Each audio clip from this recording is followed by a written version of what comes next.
founder of the Pre-Act Your Age Journal and host of the Aging Better Network, a website of resources for actively retired individuals. My guest on this podcast will introduce their own product or service in just a few minutes.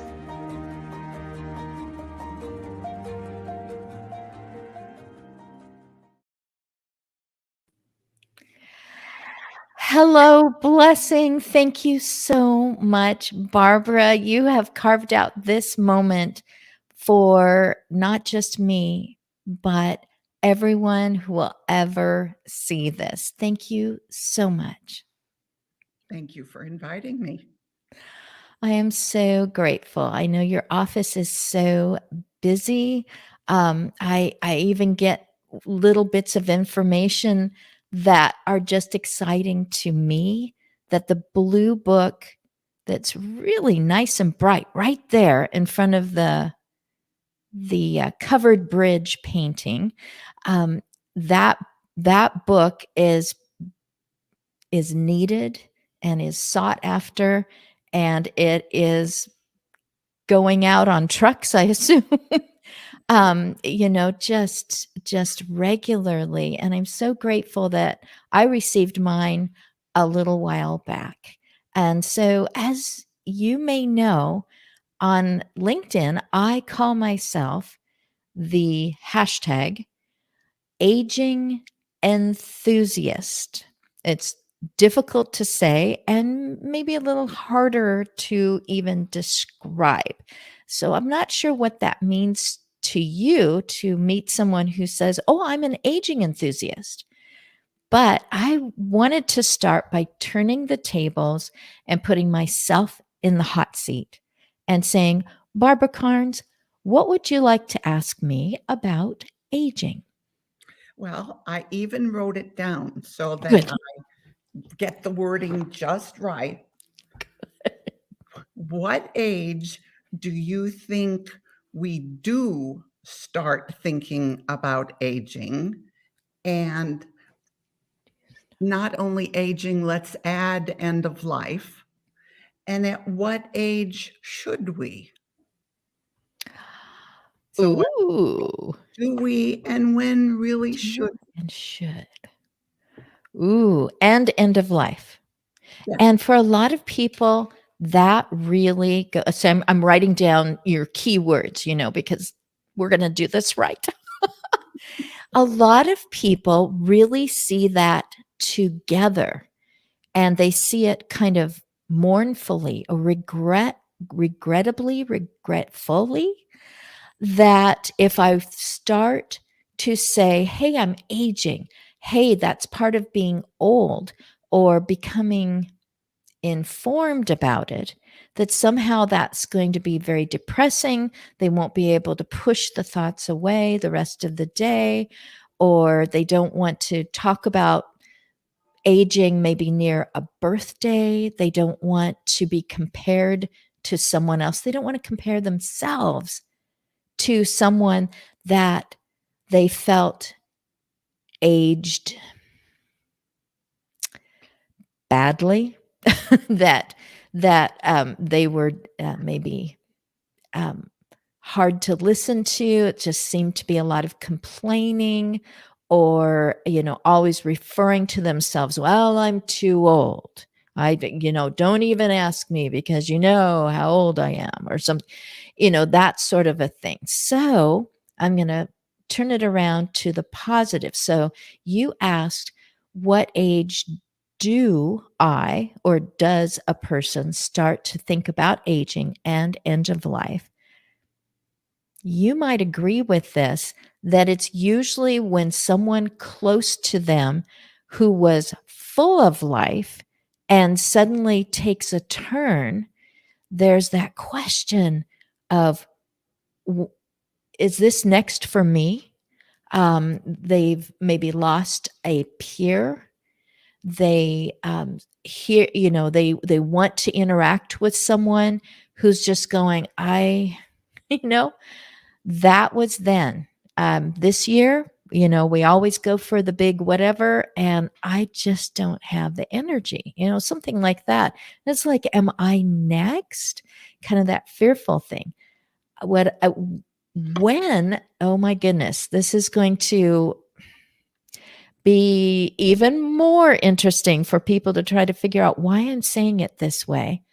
But I believe that people should start thinking about their aging and thinking about their own aging and their own end of life. I think that it should be normal to talk about it, just as you would be planning your college years, your vacation, everything else. It's like, is there something that I should be doing right now in my new relationship that has something to do with when we are older? Because I'm seeing this as a commitment relationship that is going to go on through life. Should I be maybe informed about something about being older that is going to help that relationship now and is going to cause us to realize, wow, we're really different about that. We're really different about what we think end of life should be like, or interment, or how we should handle maybe deaths in the family, that would be part of very young talk, that would become very normal, just like, asking, hey, what kind of goals do you have for this year at college? Or what do you hope to get in this job that you are applying for? And I'm, that would just be a normal part of talking with friends. It's like, I've always thought it would be great that when I'm much older, that I use these experiences now, and whatever technology is like then, that I somehow incorporate that into my older years, because I've read that people, and that it would just be a normal part of conversation as soon as you reach adulthood. So, most people are like, no, we don't talk about those things until they're imminent. It's like, that's not the way that you've approached that big trip to another country. It's not the way you've approached deciding to become an entrepreneur. You didn't just say, hey, we'll just trip into it and hope it works out.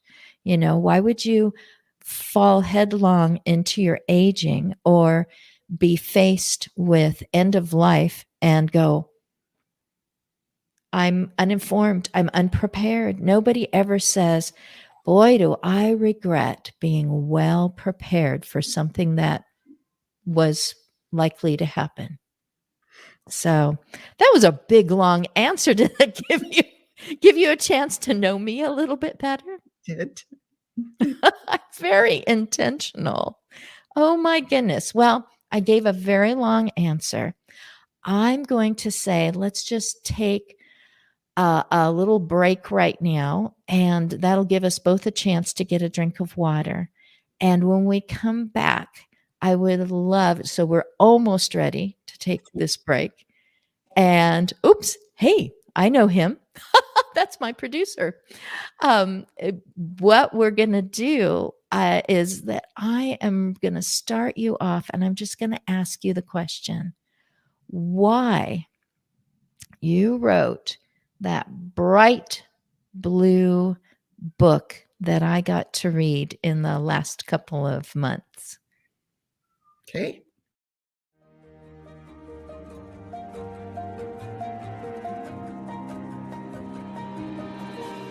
The Pre-Act Your Age Journal guides you to pre-plan for the emotional and relational impacts of growing older. Practice navigating one aspect of aging at a time with Pre-Act Your Age, while your mind is clear, your emotions are calm, and your relationships are deep.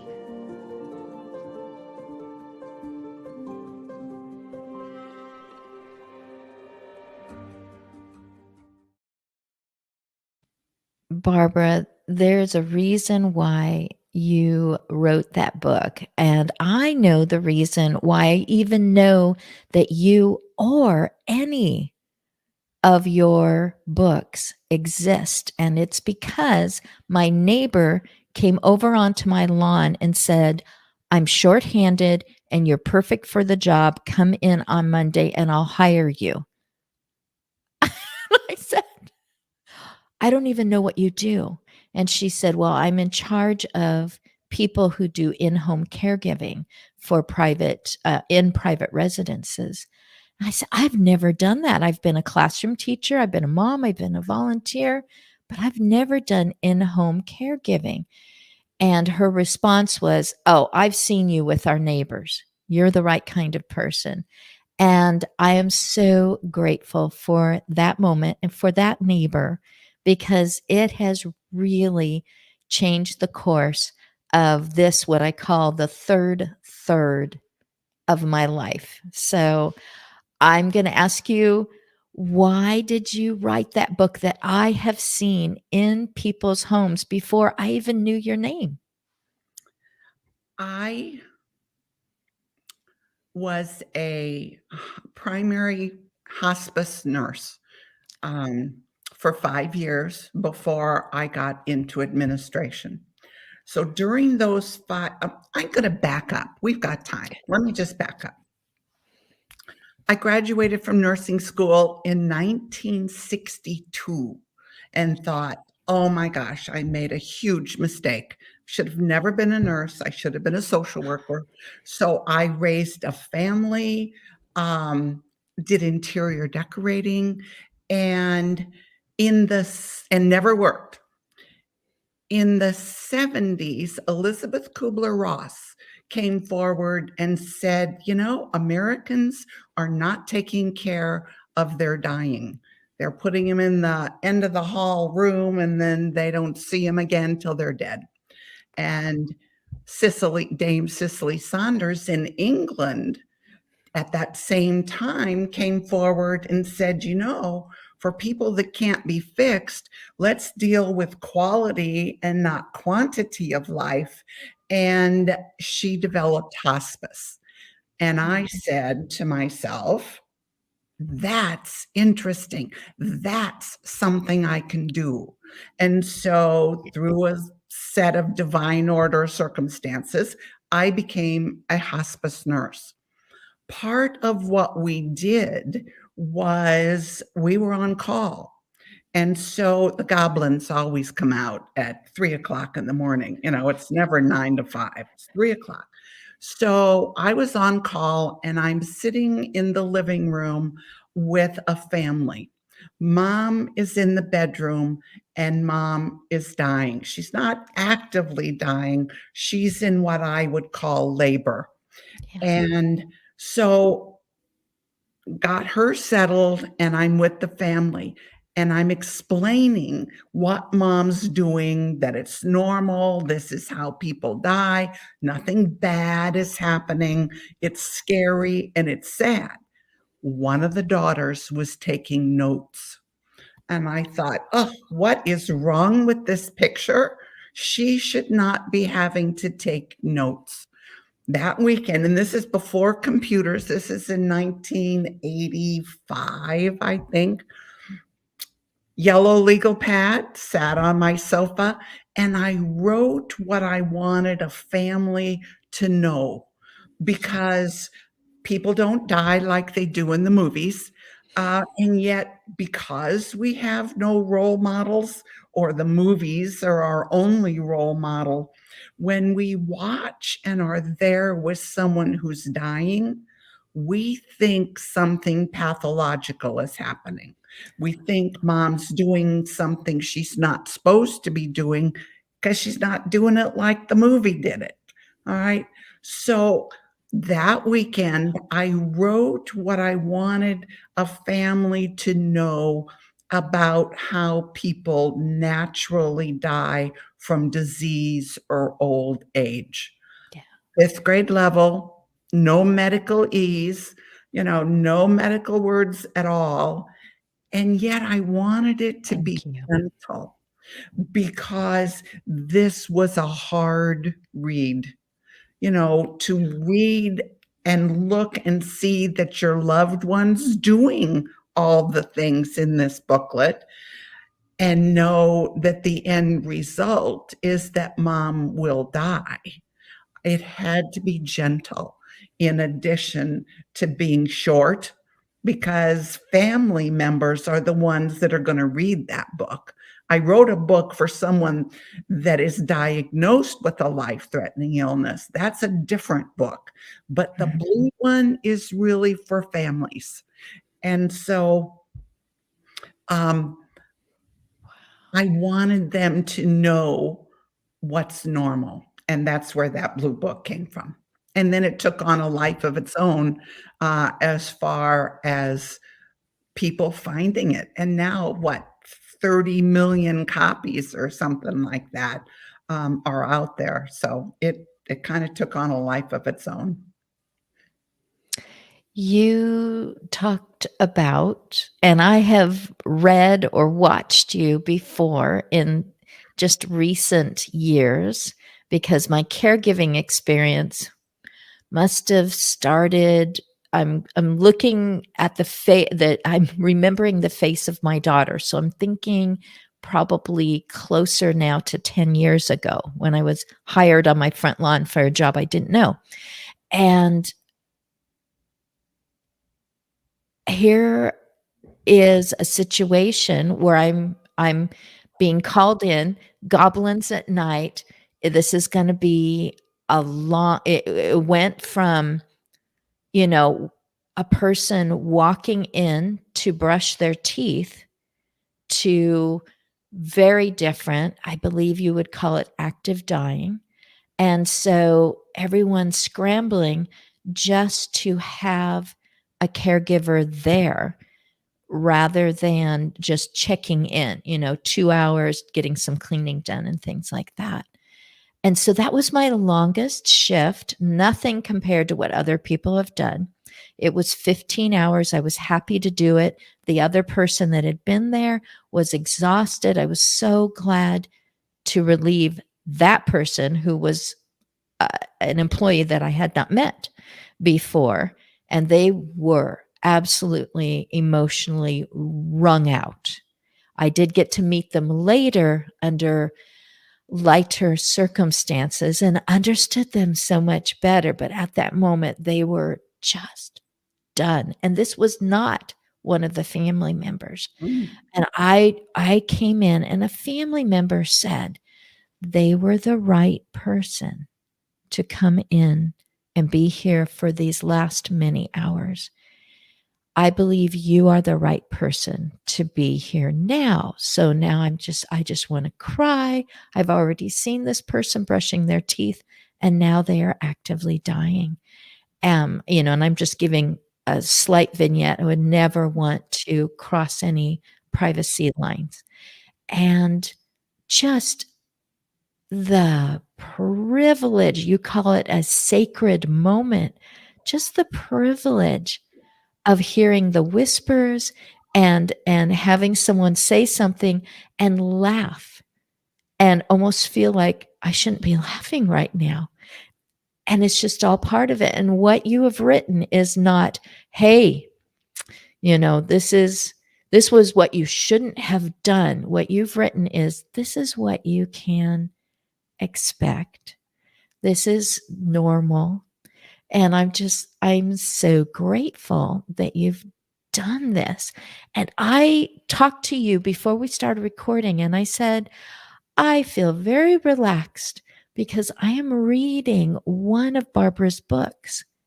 And I'm thinking back to being by the side of one of my own relatives and what I saw there. And I'm flipping through the pages going, I wonder if that was normal. I wonder if that is something that it should have happened, or knowing other people talking about those tender moments, and it's just reassuring to get that information. Lately, I've heard fear factor a few times from different people, and you talk about information just kind of canceling fear. It seems to be the opposite of fear. It's not be brave, chin up. It's like be informed. This isn't fear of the unknown anymore. I We just thank you for that. we are all going to be frightened to some degree when it comes time to die and when someone we care about, it's time for them to die. Fear is always going to be there. It's just a matter of degree. Oh, And knowledge reduces fear. As I said, we don't have role models. So if we have something that we can look at or someone who can tell us, mom's doing a good job. Mom's the little chick that's working really hard to get out of her shell of a body. Mom is in labor. Any kind of ideas that we can relate to as far as how we get out of our vehicle that we call a body. So knowledge reduces fear, and all of us are going to be afraid to some degree. And so our job working in end of life, and I would hope that our job in working with aging is to reduce that fear. yes. Yes. A gentleman said that he was just going, I think people are afraid to talk about end of life, afraid to talk about the last years of life. There's not accurate feeling that you have control over your life to a point and then it all goes out of control. And that would be aging medical things, aging financial things. And, is this done? Some people have been put on hospice and then they are not on hospice. I could not speak to that, and you can. So, people feeling out of control, can you talk both from the standpoint of the person who is dying, they know that the end is imminent, and also from the person who is trying to fix this, or not even maybe prolong life, but just be with them in their dying the right way, just that fear of doing it wrong. I'm dying wrong, or I'm not letting you die right. What we don't know is that taking care of someone at end of life is different than taking care of someone who's going to get better. And yet most people judge the care that a person at end of life is getting based on how people get better. And so our job of those of us who work in end of life is to educate the family, the caregivers, that there is a different way of taking care of someone. And I think that education is 90% of end of life work, because as we're aging, we tend to not look at it. And so we aren't prepared for it. For the family and the caregivers, they need the support, the education, but also the support. And that's where palliative care and where hospice come into the scenario.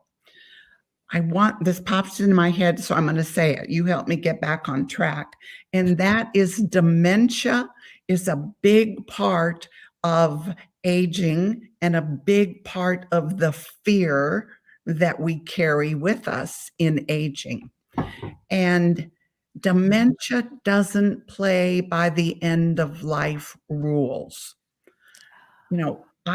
For most people, anyone except someone with dementia, I can ask 3 questions. I don't even have to know a diagnosis, but I can ask 3 questions And I can pretty well tell if a person has entered the dying process, if they have months, weeks, days, or hours to live, because there are dynamics to dying from disease and old age. And so those dynamics involve food, sleep, and social ability. And they change months before death from disease, years from someone who is just aging.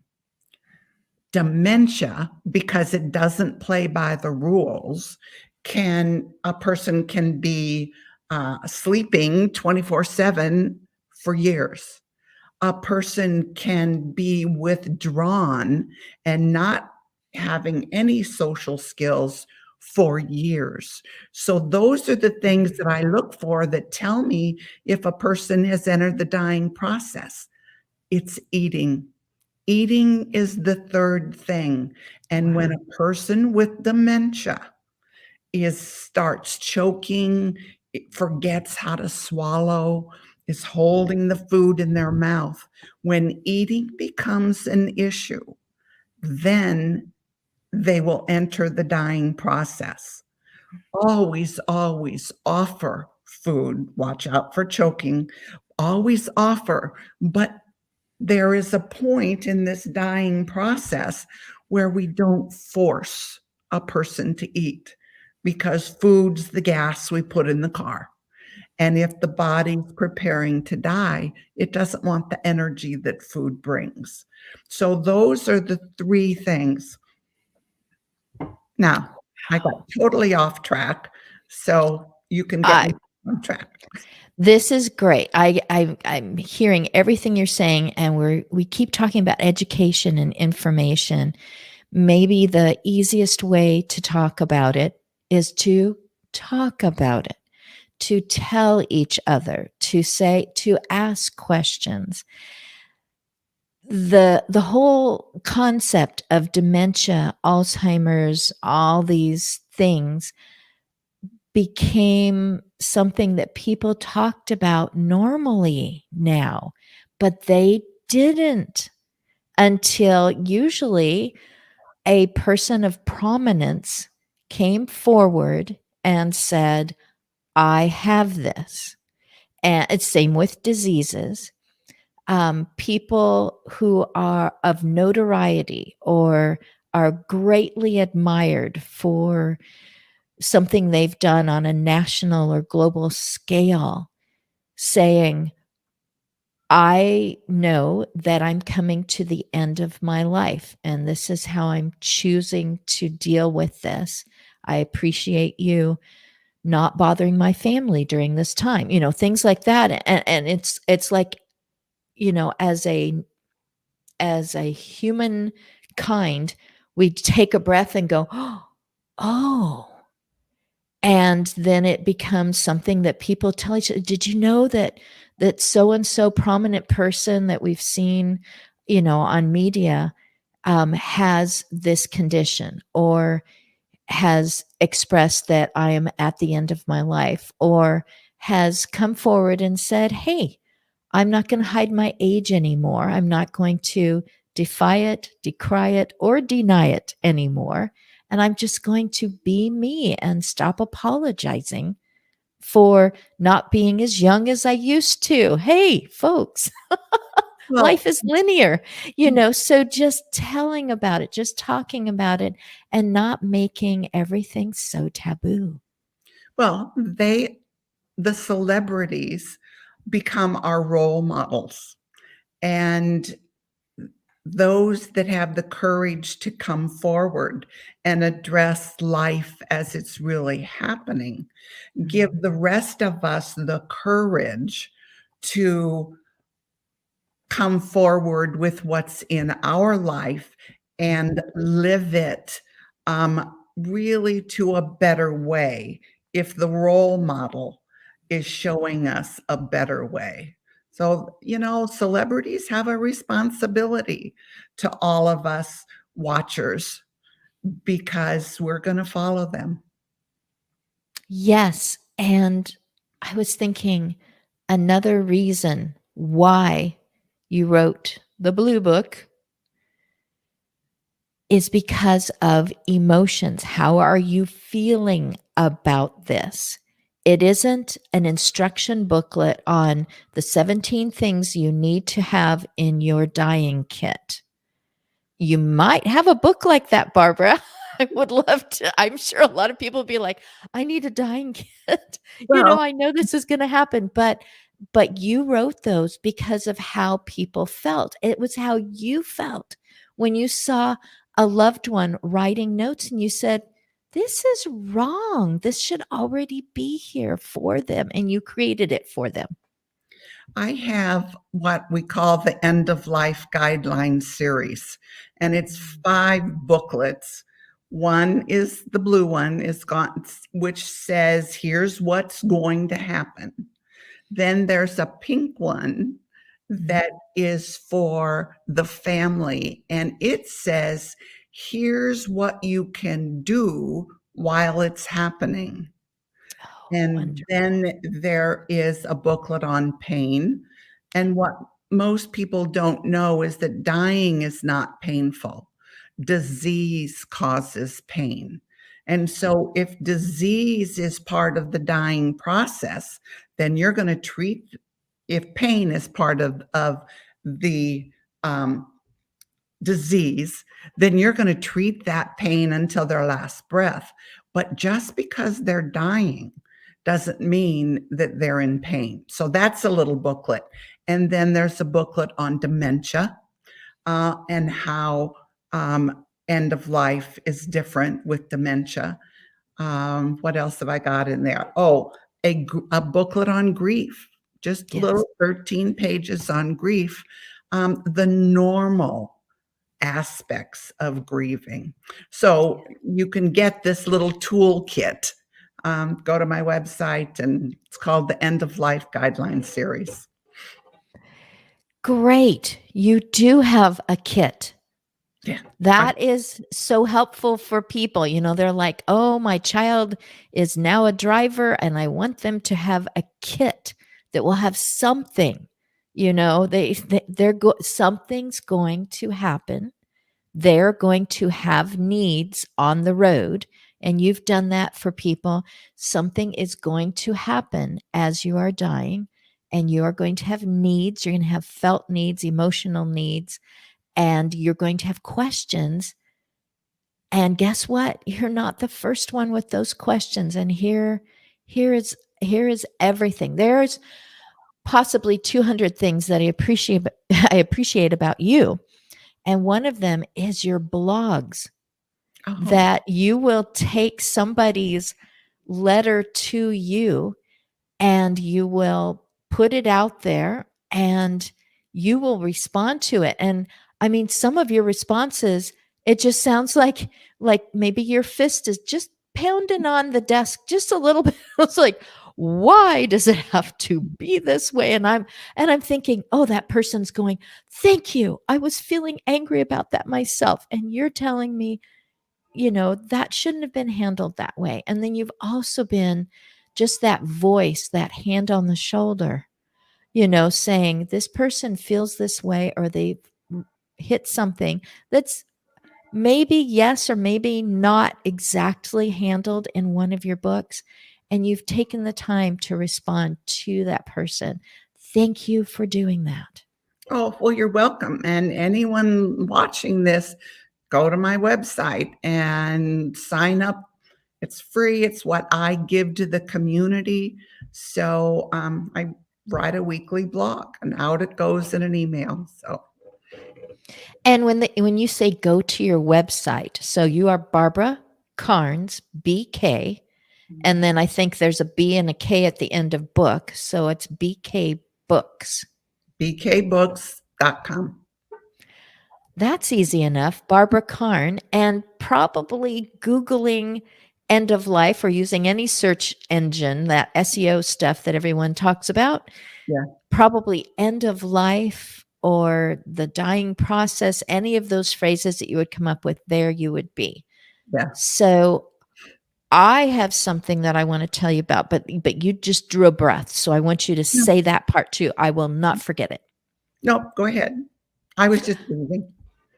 You were just okay.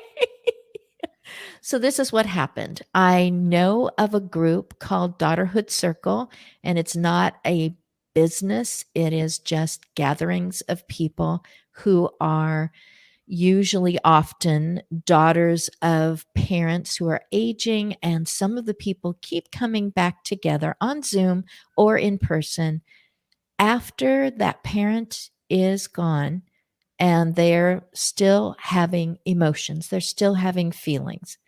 And it's just, there's something about gathering together and hearing others speak. And so here's one lady on the screen. There's another person who used to be in California and now she is in South America somewhere. She's on the screen. People are all over, a bunch of people from Canada. I'm just going, hey, I'm just sitting in. I just wanted to hear about things. I've been a caregiver, letting them know I'm not just lurking. And one of the gals goes, okay, so the doctor said hospice is probably what we're going for. And I just don't know anything. And another person goes, um, what was that book?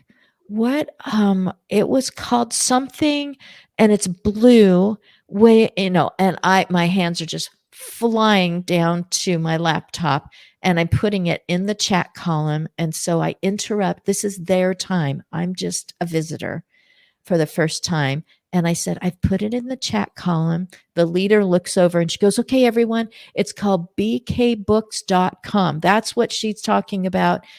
And I'm thrilled that I can help. And at the same time, I'm thinking, this person's been a caregiver for over 10 years.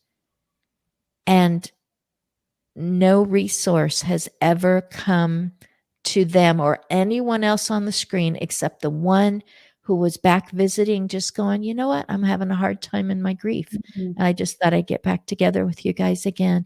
And she was trying to remember. And I just thought, oh my goodness, how many billboards does this need to be on? And that is why I said at the very beginning, this just needs to be normal stuff.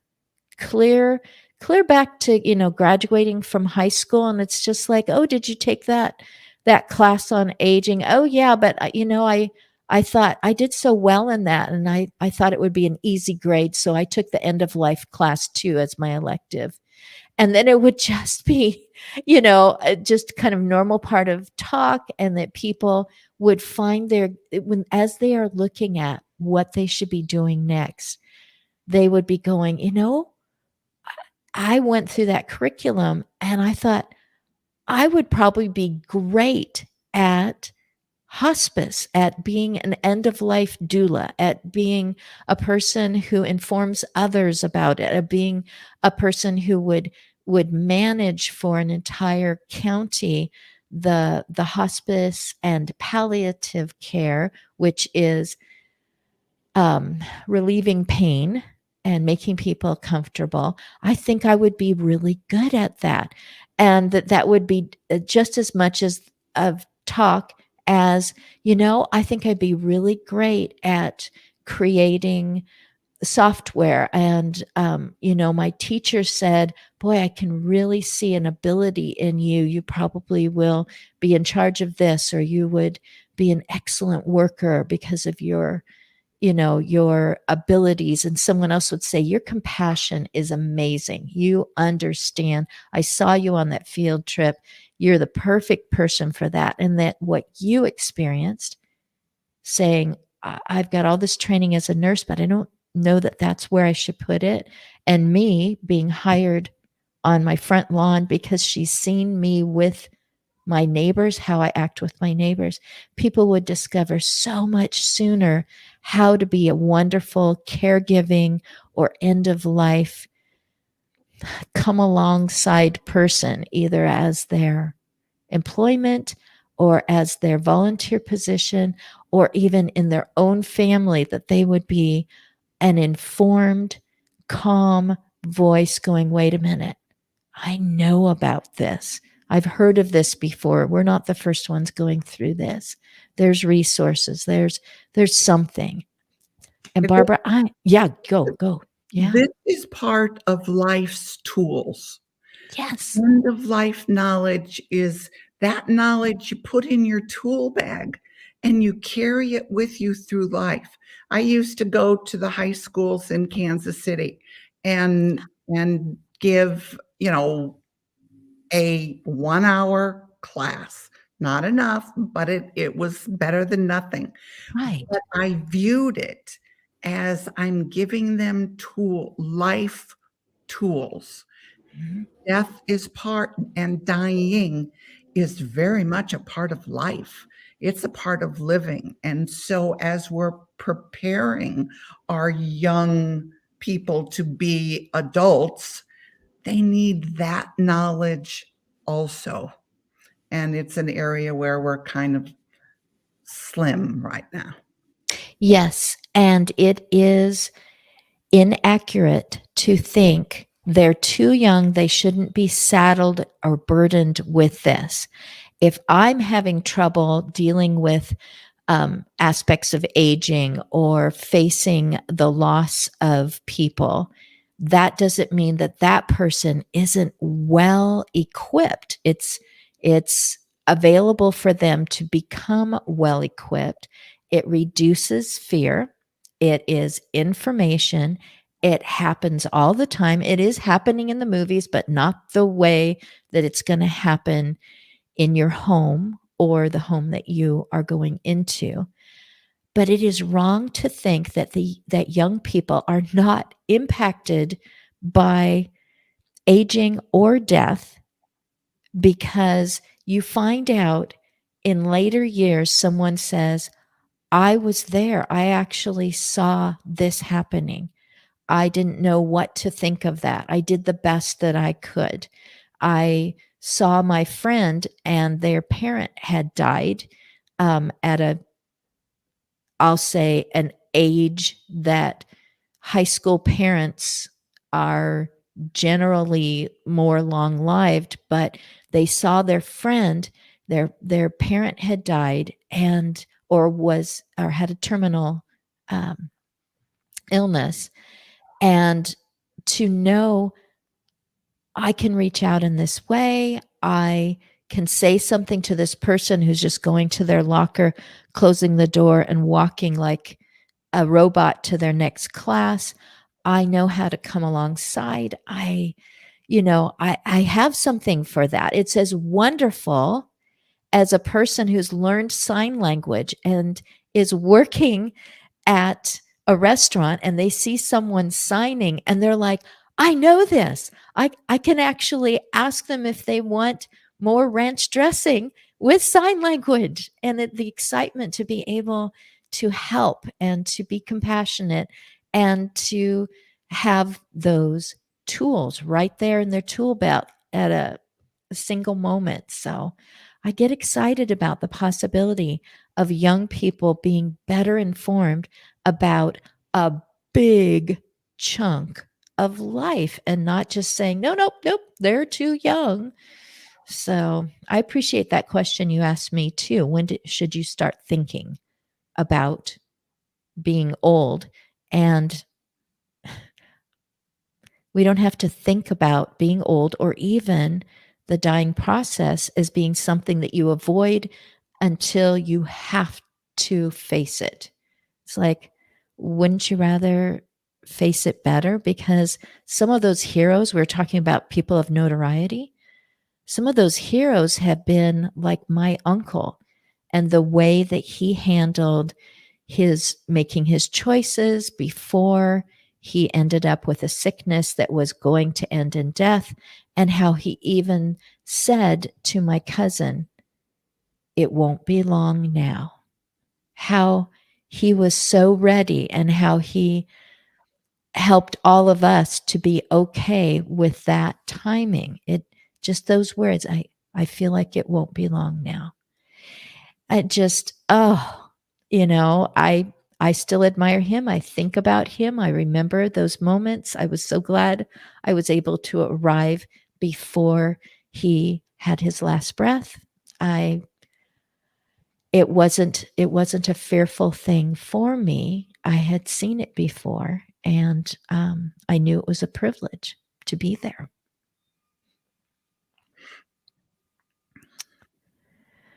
So, Barbara, I am so grateful. I would love for you to say what's available at your website before we finish up. Okay. bkbooks.com. Mhm. I have the blogs. I have booklets. I have DVDs. I have a 29-minute DVD called New Rules for End of Life Care that addresses the dynamics of dying I think, in a beautiful way. Um, uh, I have, um, uh, you just have to go. Go to Go to bkbooks.com. All of my materials are there. Pull up all the podcasts that I do. You can pull up all the blogs. You have a question, go to the search bar and put in morphine or put in food. Anything you want to put in the search bar, and the blogs that I've written about that will come forward. It's an education source. So come visit me. Oh, I love it. Oh, you couldn't have made it any more accessible. My goodness. Thank you to you. Thank you to your staff. Thank you for that moment in time when you went home with your yellow pad and said, I'm just going to start writing this. And you said one of your books is only 13 pages. There's All DVDs. You could put all of the booklets are like 13, 14 pages, because when you're under stress, when you're taking care of someone, you don't have the energy to read a book, but you do have the energy to read 13 or 14 pages. My newest is I wrote a book, which is 70 some pages, large print, for caregivers, for someone who does not have a medical background but finds themselves taking care of someone as end of life approaches. And so it's an easy read, but it will give you all kinds of tools on how not just to take care of this person, but how to take care of yourself, because it's very important that the caregiver put your oxygen mask on first, so that you have the energy to take care of whoever it is that you're involved in. So that's my newest. Look it up, and I hope you enjoy your trip to the website. I have enjoyed this whole time. In case you didn't notice, I am so glad that you were a pioneer in this. You just went forward, and you have continued and continued to make even more things. I don't know. Are you writing a book right now? Should I even ask? I do have one in the works. It'll probably come out next year. And it's stories of my end of life patient family interactions. So it's different stories and how that affected me and what knowledge I got from it. So that'll be out next year. Fantastic. Oh my goodness. So go to the website, find these things, watch for the new book, use everything that you need, use it as a gift when you don't know what to do for someone else who's facing their own end of life or the end of life of someone that they are so close to, a caregiver who's grieving. There is something there. bkbooks.com. I am so glad that I heard from your office and that you were available today. Thank you, Barbara Karnes. It just makes me even more glad that I call myself the aging enthusiast. Thank you. Blessing. Bye.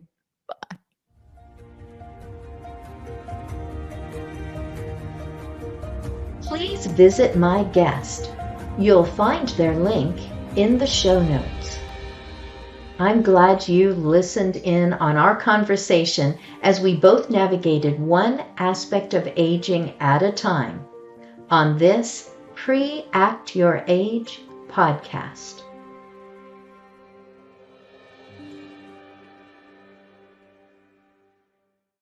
All of the ideas and thoughts expressed on any Pre-Act Your Age podcast are candid conversations and opinions. For medical, financial, or legal advice, consult a professional.